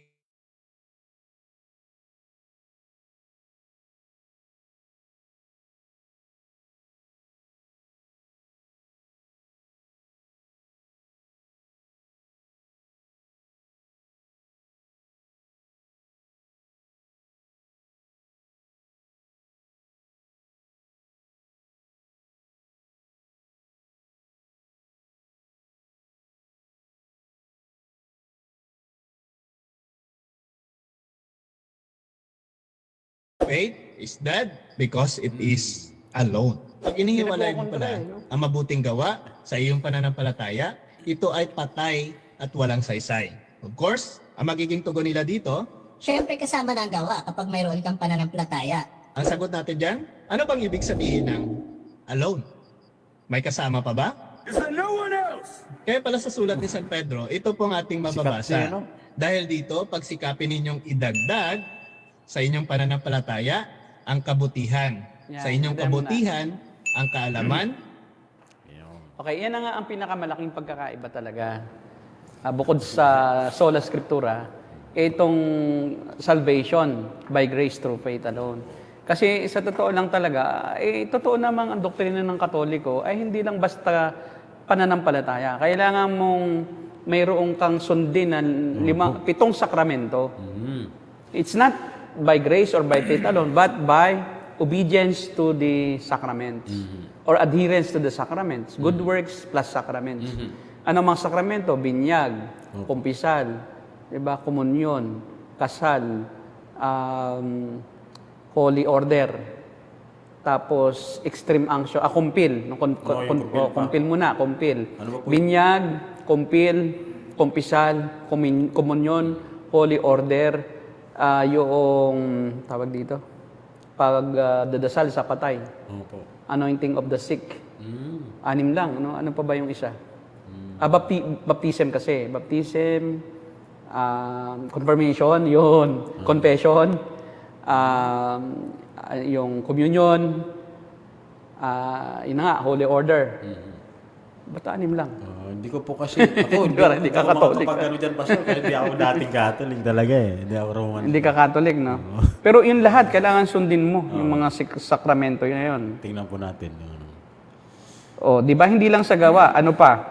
Kailangan mo rin gumawa ng mabuti sa kapwa mo, magkawang gawa, Kawang gawa. magsimba, lahat yan. At kailangan mo, yan, una, baptism, confirmation, kasal, yung kasal.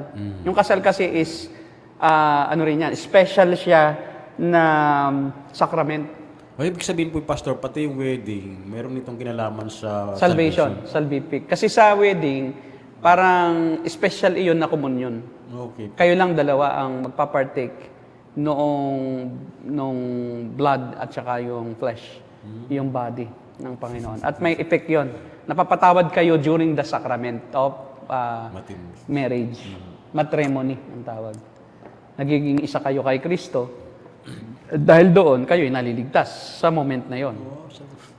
O kasi nagkakaroon ng salvific effect yung matrimony. Kasi sacrament, sacred siya, sacred na gawain ng iglesia. Kaya yan na 7 na yan, yun ang nagliligtas. Yung holy unction o yung prayer for the sick, pagka hindi na naabutan ng pari, yung may sakit na naghihingalo, sa simbahan na. Doon na siya ibabautismuhan o wiwisikan, bibinditahan ang tawag. Bibindita. At pagka hindi ka dumaan sa simbahan, hindi ka maligtas. Yun lang. Kasi di ba, wala ka ng koneksyon sa iglesia. Kaya nga, ang nangyayari, itong 7 sakramentang ito, ang tawag dyan is milking cow. Yan yung gatasan ng simbahan. Kasi wala dyan ang libre. Sa kumpil, may bayad din yun. Ang nagbabayad dyan, yung mga ninong at ninang. Sa pari. Lahat, basta kada kilos ng pari, may bayad yan. Pag nagpa-dedicate ka sa pari, may bayad yan. Hindi libre yan. Ba nagtawag ka ng pari, tapos magpa-dedicate ka ng anak mo o ng bahay mo, ng sasakyan mo, may bayad yon. May special siya na, syempre, mahihiya ka naman, di ka magbayad kay Father. Kaya di ba maraming nagpapanggap na pari sa Bisaya, may nagpanggap na pari. Opo. Kasi nagpapabayad sa mga gawain ng mga sakramento nila. Pastor, may tanong? putulin muna po natin saglit Sige. ano po. Dito po is yung sabi ni George Edward Ang, biblical na apostolic succession yung pagtuturo ng Apostles' Creed, which is the summary of Christian faith. Parang hindi. Patingin daw, biblical na apostolic succession yung pagtuturo ng Apostolic Creed, which is a summary of Wala pong legal succession. siguro hindi naman siya apostolic succession, but probably it is teaching Teaching. Succession of Opo. teaching of the apostle. Yan. Succession of the teachings of the apostle. Opo. But not apostolic Succession. succession. Kasi wala namang apostol na tayo Opo. sa reform. Hindi po tayo Mali lang naniniwala. yung pagkaka Opo. ng wording. Opo. Dapat ay succession of apostolic Teaching. teachings. Yan. Talaga yung Apostles' Creed is succession of apostolic teaching. Yun. But not succession of apostleship. Opo. So, Ano pa? May tanong ba? binibigyan lang po namin ng linaw. Ano po? Opo, kasi baka yung akala ng iba, naniniwala ang mga reform sa apostolic succession. Opo. Hindi po. Hindi po. Wala na pong pope, wala na pong apostol. Si Sister Riza. Sabi niya, grabe. Kontra sa sola scriptura. Scriptura katapos. Grave talaga, grave. Grave pala. Talagang libingan, no? Grave po. Kamatayan talaga kasi kung doon sa... di ba, maraming meaning yan eh. Grabe, pwedeng grave Or grave. na may pagka, ano yan, Kastila. Grave or grave, English. Yan. At Tagalog naman, grabe, sobra. Sobra. Kaya sila po ay sobra scriptura. Po. Yeah. Tayo ay sola. Sola lamang po tayo. Sila ay sobra-sobra, kadaming sobra eh. Ano pa po? Meron pa ba dyan na ibang tanong? Kasi ituloy natin next, no? Yung, meron yata itutuloy tayo dapat ngayon eh. Naputol eh. Nalimutan ko na po. Ngayon, nalimutan mo, alalahanin natin. Alalahanin ko po, Alexa. Ano pa? Sige po, tuloy natin yung video, Pastor. Sige, tuloy natin yung video kung walang 4 minutes. Ayan. Sa inyong kaalaman, ang pagpipigil sige. sa sarili, Sige, patuloy mo sa dyan. inyong pagpipigil Kasi ganito yon. Ang ating pinag-uusapan, kaligtasan. Opo. So, ang kaligtasan, bakit biyaya lang? Kasi walang taong maliligtas sa gawa eh. Wala po. Kasi ang sabi ng Biblia ay lahat ay nagkasala at walang sino mang karapat-dapat sa paningin ng Diyos. At ang sabi sa Roma 3:10 ay walang mabuti, wala kahit Wala. isa. Walang sumusunod, walang mahanap sa Diyos. So, madaling salita, kung ang pagbabatayan natin para tayo maligtas ay ang mabubuting gawa, at ito ang turo ng Romano Katoliko at ng lahat ng iba pang relihiyon, na hindi kabilang sa sola gratia o naniniwala sa sola gratia, mga reform, mga Christians, mga evangelicals, ay hindi ka talaga maliligtas kahit kailan. Kasi dahil sa pagtitiwala mo sa iyong relihiyon, sa mga sakramento, at sa iyong sariling kakayahan, ay magpipail ka. Kasi hindi mo kayang iperpektuhin Tama. ang iyong sarili. Ngayon, kung si Jesucristo ay isa lang sa iyong mga tagapagligtas o isa lang sa mga entidad na pwedeng magligtas sa iyo, ay hindi ka maliligtas. Kasi hindi papayag si Kristo, may katuwang siya Opo. sa pagliligtas eh. Anong ibig sabihin? Hindi niya kaya? Tapos gusto mo may katulong ka, Papa? So si Kristo sa kaliwa, ang Papa sa kanan. Wow, sana. Nasa Sana kanan all, pa yung sasabihin ng Papa. Panginoon sa Kristo, ikaw na lang. Pabayaan na kita. Kaya mo pala eh. Di ba kaya nga ang Panginoon sa Kristo ay namatay sa krus dahil hindi natin kaya. At yun ang hindi matanggap ng Romano Katolisismo. Na si Kristo ay sapat na. At yung kanyang ginawa sa krus, ang siyang daan para tayong mahugasan sa ating kasalanan kung tayo'y lalapit at hihingi ng tawad. Kaya nga ang kaligtasan ay biyaya, hindi pinagpapaguran. Opo. Hindi binabayaran. Hindi nangihingi ng kapalit ang Diyos. Ngayon, yung pananampalataya na tunay ay nagre-resulta sa mabuting gawa.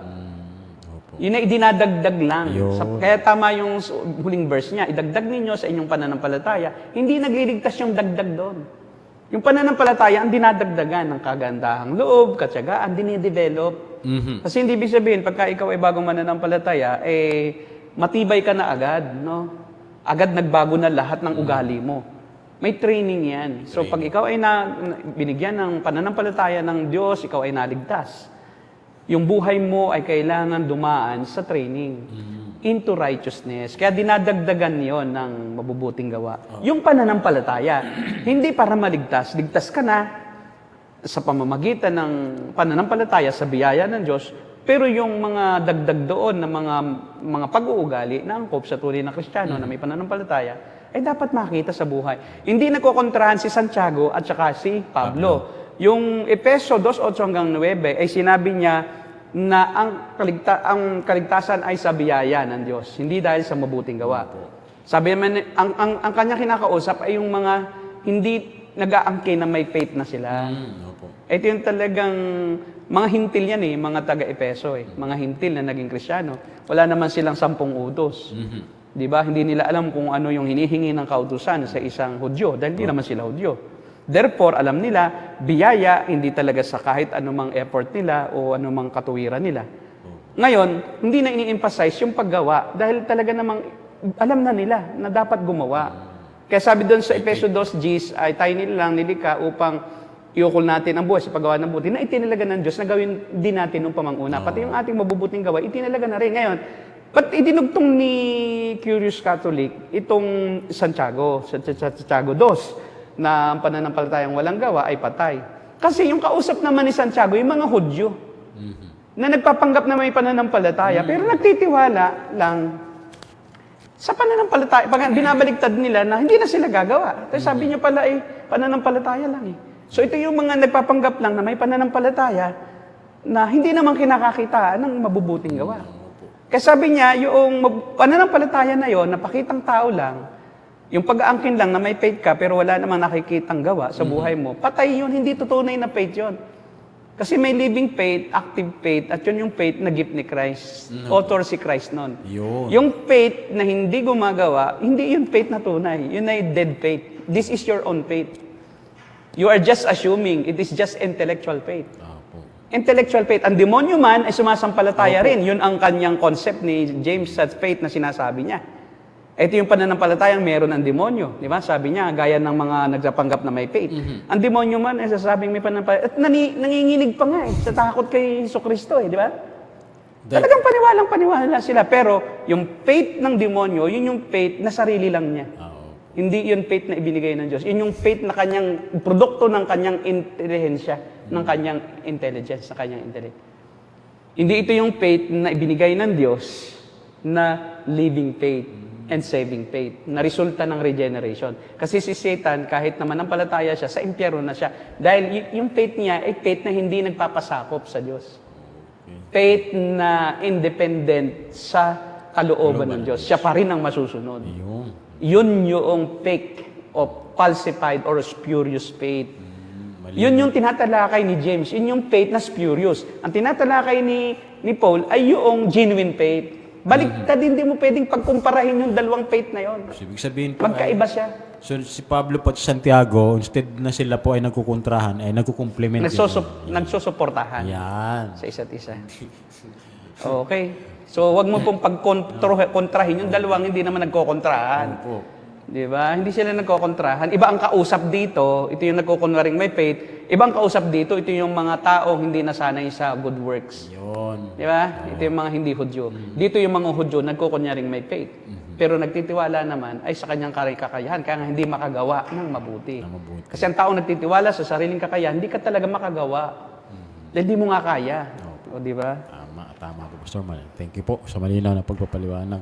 Okay, meron pa ba? Tanong. Si Sister Riza, wala na. Grave. Si Brother George, daming ano ni Brother George, comment. Comment na. Meron traditional pero nakabatay sa salita ng Diyos. Yes, of course, traditions that are of God. But traditions that are of men, yun ang mali. Meron naman talagang tradition ng church. Pero biblical yun yung sinusunod po natin. Okay? Meron pa ba siyang sinabi? 4 minutes. O 10:04 na. Okay, paalam na muna tayo, Pastor Derek. Sige po, Pastor. So, At balikan natin yung mga bagay na hindi pa natin natalakay o nalipasan natin. Dahil sa dami ng ating dapat na pansinin at talakayin at sagutin sa episode na ito. Opo. Sige po, Pastor. Maraming salamat po, Pastor, sa iyo pong mga komento. Malinaw na pagbibigay po ng kritisismo dito at komento dito. Nawa, yung mga tagapanood po natin, maging yung iba po na kaibigan natin sa Roman Catholicism na teaching ay nabigyan po kayo ng linaw. Ano po, Pastor? At matuto po tayo. Magkaroon ng conviction. Dalangin po namin, Pastor, na kayo po ay convict ng Banal na Espiritu. Para maging tama ang inyong pong pananampalataya. So, Pastor, hanggang dito lang muna po tayo. Magandang gabi, Sir Derek, at tayo paalam. Ayan. So, ito po ang The Narrow Gate Ministry, and we are The Cult Busters. God bless you all.